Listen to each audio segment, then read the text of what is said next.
You're listening to the Average Canadian Podcast. To make this a nation where all of the people of this grand country, this great country, will find room to grow, room to find their own way. All right, so here we are for the second half of the Average Canadian Tie podcast segment, outroing the February Average Canadian Tie podcast experience. I hope everybody out there enjoyed.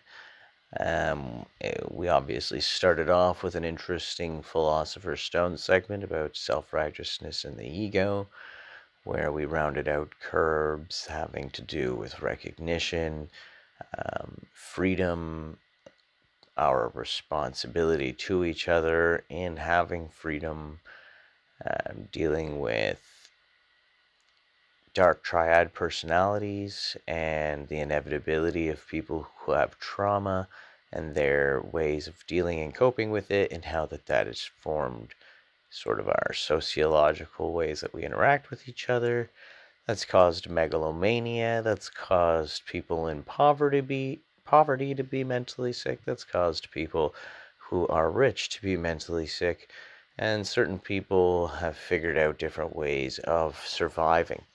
Now, I think that ties into sort of my story, or the story of Citizen Kane, which was the movie that I reviewed in the lab, where we talk about how he had this larger than life personality, and he was in his marriage, and he was running for president, and then met somebody who he authentically loved, who kind of bypassed the sort of facade that he had for himself.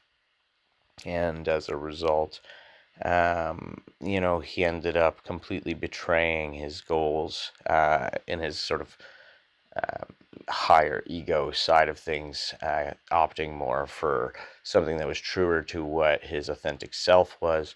But it still sort of stuck with him. His narcissism stuck with him, and his second marriage fell through. I didn't really talk much about it, but he had gone through a big opera. He built a huge opera house for his second wife, Susan Alexander, and they went through that whole period. And then they end up splitting apart, and it's this sort of idea of him having all of the power to sort of force everybody to love him, and people sort of became hyper aware of that. And so I thought that was an interesting contrast for this month, in terms of how that movie contrasted with what we talked about there. Then, of course, we talked a lot about corruption in government, and how, people who have particular interests in power and keeping power will do immoral actions based on sort of their goals. They can particularly ascribe moral reasonings to what they're doing, but even if there's a conflict of interest that's obvious, they may evade that. And so these are all sort of behaviors of people who are up at the upper echelon that are still dealing with mental health as well, correct? So I believe in magnanimity, which is sort of a disposition of forgiveness, especially for someone less powerful than you. Now, these people are more powerful, but still I think that it applies. If there is an opposite word for, magnanimity, or which implies somebody who is forgiving somebody of a greater power and above them, then somebody let me know. But one way or the other, that's one of my favorite words in the English language, actually.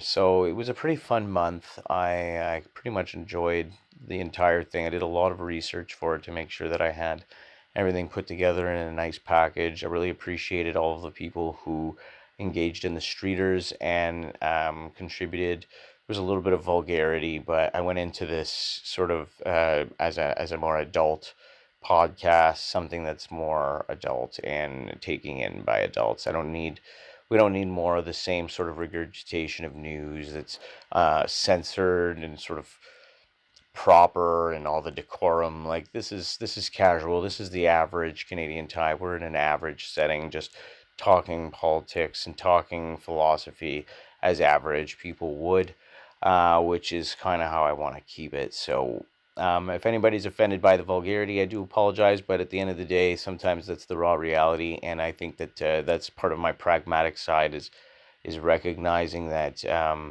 not everybody's perfect, and we take people for what they are, and that's just what it comes down to being as part of my philosophy in life. And I don't try to sugarcoat life. And Kendrick Lamar said this: "You'll die from diabetes." I'm not trying to sugarcoat it. You'll die from diabetes if these other people wrote it. Now, obviously, he's a different word than people, but it doesn't matter. Um, that's a sort of an interesting line because a lot of people will sugarcoat things and try to dance around the stark realities, the elephants in the room, and it's not something I do. I kind of dive right in and just kind of splash the waves. And you know what? If it causes some ruckus, so be it. And you know what? If I'm wrong about something, so be it too. I'll address that. We'll talk about it. We'll go through it. That's cool. But we wouldn't have been able to have the conversation if I didn't say something in the first place. So that's part of what it's all about. And that's part of being humble too. People might say it's arrogant to be able to speak out like that, but I'm humble enough to say it and accept any criticism. Now, obviously, if there's criticism and I have a reply, then I'm going to have, at the end of the day, a discussion is a discussion. And if there's some kind of retort that I have or some reason that what someone said doesn't sit with me, I will provide what my, counter argument is, because, well, at that point, you haven't gotten me to understand fully what you're conveying, or at the least, I don't see the full. Like I wouldn't get on board with it because I have other understandings that sort of allow me to sort of go, well, why would I do that when, and that sort of thing. So at the end of the day, anytime I argue is not because I disagree with you, it's because I don't understand you. And these are the things which I have in my mind that counter or that don't make it compatible with how I understand things. And so that's the point of the discussion, is to sort of fix the misunderstanding. So when I say that, you should understand what I'm trying to say, because that's my feedback about what you said. And if you're trying to get yourself understood, then address that in regards to what you've said so you can better communicate yourself to me. And that was very complicated, but that's the thing is these things can be complicated. Understanding each other, syntax, language, linguistics, being clear about communication, just the fact that words themselves, they don't necessarily, they're not really like fixed objects. They don't all have, technically there are like rules to them, like there's morphology and etymology. A word is broken down into little parts. For example, I'll use feminism is just for the sake of the use of the word. It's easy. Femin, which is female or of or related to the subject of female, and then ism, which is to denote like fixation on the subject of or study of the subject of. So feminism would be basically a fixation on the subject of female rights as we understand it. Now, this is where, and it's a great example for this, because the use of the word, you've got, what do they call it? Cross-sectionality or intersectionality and things like that, which I personally think that when you talk about feminism from an intersectional perspective, it diminishes the impact of what you're advocating for that's outside of the spectrum of feminism, like of female rights and women's rights. And so that's why I think that intersectionality is more of sort of a totalitarian ideology. And by all stretch of the imagination, I can see the good intent in it, in trying to create a platform and a banner where there is none for others. But I think that maybe there's a better approach to doing that allows for those banners to have their own platform independent of, because they don't always mimic or don't have to mimic the exact sort of ideas of each, and they don't have to be a part of the same web of ideological ideas, or contextually attached to.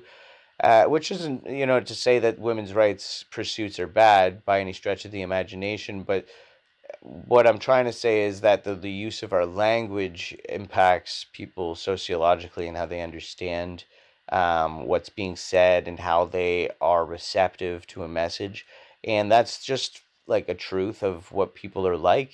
You're not going to be able to, you know, sort of homogenize your listeners so that they all understand things from the same angle. It's just not going to happen. And so, in talking about freedom, and how we have to be to allow others to be free, and what our responsibility is in that, I think that that comes from proper communication and making sure that the words that we choose to represent ideas and ideologies are appropriate, and that they're not something that's driving people apart, something that is making people have problems in their families and causing ostracization, based on, you know, misunderstandings, really ostensibly.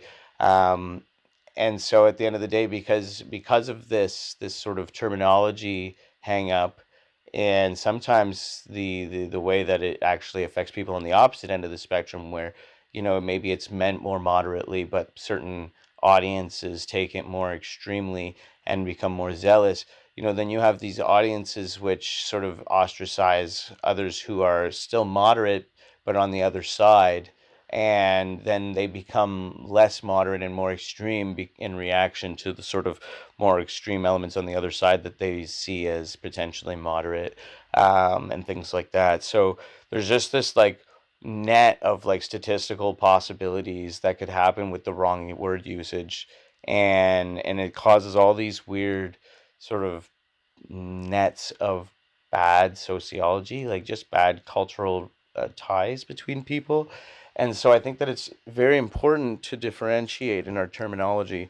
For example, men's rights and women's rights, when we talk about that, I think that the word masculism should be the word used when we're talking about men's rights. And when people say that, you know, men's rights is feminism, and, you know, if you're a feminist, you're standing up for the proper men's rights because, you know, you're defying the sort of gender norms and things like that. Like, I agree with the idea that men shouldn't be adhered to by gender norms and things like that. Like, you should be able to just be whoever you are individually, and that, like, if you happen to be a little bit more of an emotional man, that doesn't necessarily have to provoke you into thinking that, oh no, maybe I'm more like a woman. Like, that's just, you're just a man who feels that way, and that's okay. Um, and I don't think that whenever you're saying something like that and you're advocating for something like that, that you're necessarily a feminist, or when you're advocating against toxic masculinity or against toxic femininity, that you're a feminist, that you're a masculine, you're a masculist when you're advocating for men, and you're a feminist when you're advocating for women. And when whatever it is that you're advocating for happens to overlap between the two of them, at that point, I think that that should be considered egalitarianism. And then that would straighten out the language and allow for a more sort of harmonious discourse between people. So, like, whenever the subject is brought up publicly, it's more inclusive, it's less exclusive, and it allows people to engage in the conversation in a more engaging way that is compatible with the conversation, and allows it to go to more constructive places. And so this is where I was trying to get with the way words and word usage is and our communication. Words are, you know, they're alive. They change definition all the time, but sometimes the definition that they hold can be a toxic thing, and it can cause toxic problems. And that could be like a virus, you know what I mean? In a computer program, you can have a malicious element that finds its way into the program of the sort of linguistics, and then all of a sudden there's this sort of bad actor in the underlying way that everything interacts, and there's nothing good that can come of it. And I think that that's something that, I don't know, I've been trying to talk about for years, and I've always been sort of labeled as like a bigot or a prejudiced person, when I'm really just trying to highlight the facts that, like, we need to just think more about how we talk about things to be more inclusive, so we can have a more productive conversation, because I'm being pragmatic about it. I'm not trying to force the conversation in the way that I think it should be, which gets to the self-righteousness and the ego and the should be's and all that kinds of stuff, right? Um, so when it comes to all of that, it all ties in, and I think that this was actually an excellent little sort of outro to what all of that's about, which I'm kind of glad that I was able to cover it. In regards to the upcoming, or sort of the political situation here in Cornwall, Ontario. Eric Duncan has been working with the IRCC and trying to procure more resources for the community. One of the big elements has been, as I mentioned before, like there wasn't enough workers to get brown papers. There were other elements like, all of a sudden the Welfare and Social Services Office didn't have the right resources to deal with people, the language barriers in the healthcare area. They had different dental needs and different things like that that were, different health problems that aren't common around here and things like that. So various demands in terms of skill proficiencies and things like that. Just a large amount of sort of deficiencies in resources available to the community as this process progressed. And so Eric Duncan's been really kind of working with the community and working with the government, and we're kind of disappointed that even though he's not in caucus with Liberals, that he is the leader of this community, that he should have been in the loop. And I think we all kind of agree with that. Even in the Streeter, someone who seemed to be more of a, I would say potentially an NDP or Liberal as a union supporter, was 100% sort of saying like municipalities should be kept in the loop and there should be communication. So I think that that's sort of a universal idea that most people would agree with, and that's not something that we've been getting out of the current scenario. So that's progressing. There's been some work there, and I'm optimistic that there'll be some resources provided, and we'll be able to integrate the people into the community much more smoothly, and that would be more fantastic. Having said all of that, I'm not sure how long this episode has gotten to be for this recording. I'm not trying to make my intros and outros longer than about half an hour. So let's see where we are at right now. And we're at about 16 minutes, which is good. So that's not too bad. Now, I'm interested to know what you guys got to say. Obviously, there's been a lot that's been talked about. We have the Beaver's Corner section where I just put in the Eric Duncan quote there because I didn't have any user input. But I'd really like to get at least one person's sort of 1.5 2 minute recording of something that they think is of interest. That's at Beaver's Corner at oneright.com. That's ONERYT.com. Beaver's Corner at ONERYT.com. Send that in and it'll get into my next episode of Outspoken Citizen X and I'll address it. I'm really excited to sort of get a little bit more user engagement because I think that kind of makes podcasts a lot more engaging for everybody. And that really just makes things pop a little bit more. So that should be pretty interesting. I've already mentioned that I'm designing an app. You can go to 338 at oneright.com, and when you pop over there, you can get all the Twitter handles for every elected member of parliament across Canada.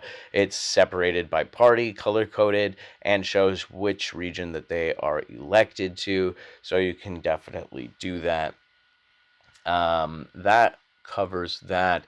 Now, this month has been somewhat of an interesting one for me in terms of time organization and getting everything together. It was the sort of initial construction of the phase, and so everything's sort of together now and mostly in sort of syndication, and so we've got everything organized.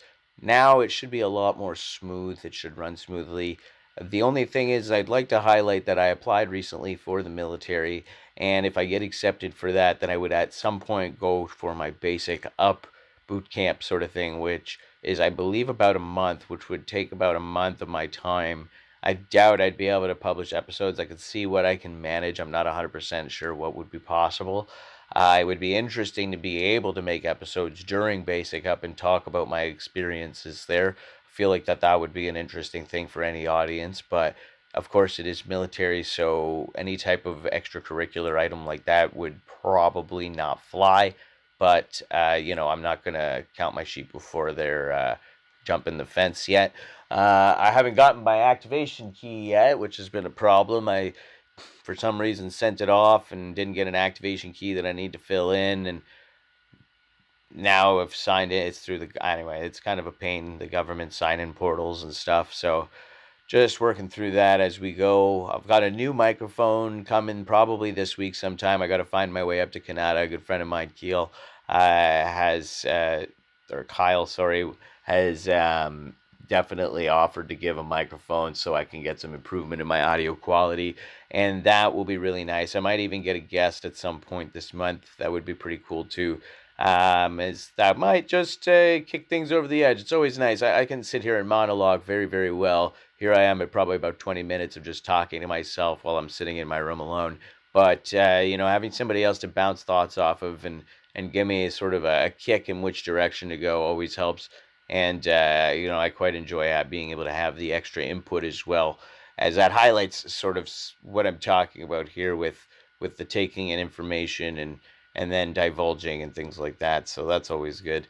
And this month coming there, I've got quite a bit of interesting subjects to come to you.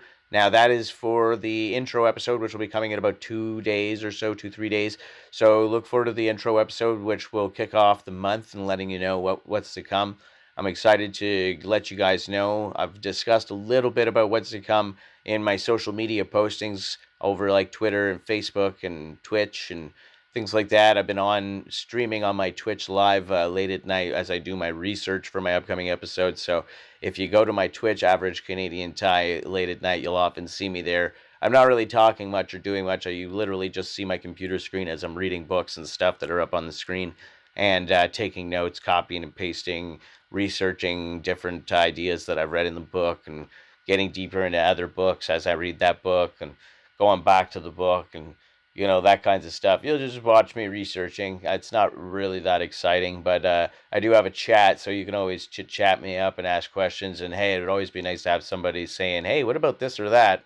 And, inspiring a little bit of extra information, because that's always helpful. Let's say, again, what I want out of this is a lot more user input and having people sort of engaging, because the more ideas that get launched my way, the more content that I can put forward. I'm already pretty resourceful in finding information and countering my own information and looking into the counter and doing all that kinds of stuff. But it certainly helps having somebody who has a unique vantage point to be able to offer a whole other vantage point that I may not have thought of. So, so that should be pretty interesting. Hopefully, we might get a co-host at some point. We'll see how that goes. Otherwise, things have been fantastic, guys. No, it's not really been fantastic. Things are up and down. Food's really expensive. Not had any income, but that's all right. I'm just waiting for. I'm trying to apply for a server job here, so I can get something sort of casual on the side that has some tips, so I can put more focus into the podcast. Because I'm more interested in being my own employer as opposed to being an employee. I want to be an owner. And having my time taken up too much in like a full-time, like career engaging like position would just be probably not the right time for it right now. Now, obviously, doing the military thing is a whole other perspective that does do that, but it also puts me into some schooling and stuff for cybersecurity, and I think that would add to my dynamics of my web development and what I can do for content that I put out. And it also adds to a dynamic of my input in terms of intellectual capacity and what I've learned in my life and sort of the warrant of like I would say the merit behind what I have to say. And I would already say that I have quite a bit of merit in terms of my life experience and how much that I've gone through and where I've been and things like that. And that definitely adds some quality to what I have to say. But you're never done growing. And so I think that's definitely something that could help me. And at, $38,000 a year to start as a non-member or an NMC, at the end of the day, that's pretty good. I'm making nothing right now. I mean, I am making something. I'm on welfare, guys. I'm not gonna lie. It's been a rough go with some mental health issues, recovering from some abuse traumas, things like that. Getting personal with you guys, but I'm 100% rearing to go back to work. I'm just waiting for this particular one restaurant that advised that I wait till March break, which wasn't too far away, so I was all right with doing that, as I did have some income coming in my way, and I was able to kind of keep going with this, so this kept me motivated. So I got things going for me. I got plans. I'm career-wise oriented. just trying to make sure that I don't. I also didn't want to jump into a job with an employer that I was just gonna like work there for a month and get trained and then stop working there. I thought that that would be rather obnoxious. They spend money on training you and then you're gone. So I thought that that would be sort of the wrong way or approach to take. And so for me, it was rough. I had to suffer a little bit, and there was some suffering involved with not getting a job earlier and waiting for the right opportunity that suits sort of the lifestyle that I'm aiming to achieve. But I suffered through it. I survived. I'm here. I'm smiling. And even though things are hard, and there's probably a hell of a lot of reasons for me not to be smiling, I'm still trying to find a reason to. And that's what I suggest to you as well. You might have life that's kind of shit on you. Well, I can tell you, if you want to talk to anybody about that, you can definitely reach out to me. And that would be at any of my emails. You can message me on any of my social media. I'll always be willing to talk with any of my listeners. Now, of course, if I don't have a lot of time, and I apologize, I don't make it to you, then that's might just be how it goes. But at the end of the day, I will 100% try to make it to all my listeners because I know how it goes. And it's worth it to have somebody who's able to encourage you to make the right decisions. So, right person, right time, that always helps. But with that having been said, I think that we're probably at about the right amount of time for this episode, and I think that we covered enough of the subject matter that I really did want to cover. We're at about 26 minutes. I would say personally that that's all right. We're going to have an intro, we're going to have an outro, and that'll do it. That'll do it. All right, guys, it's been a pleasure. I appreciate you tuning in for the month of February, and it was a slice. Enjoy the rest of your day, as I always say, and take care.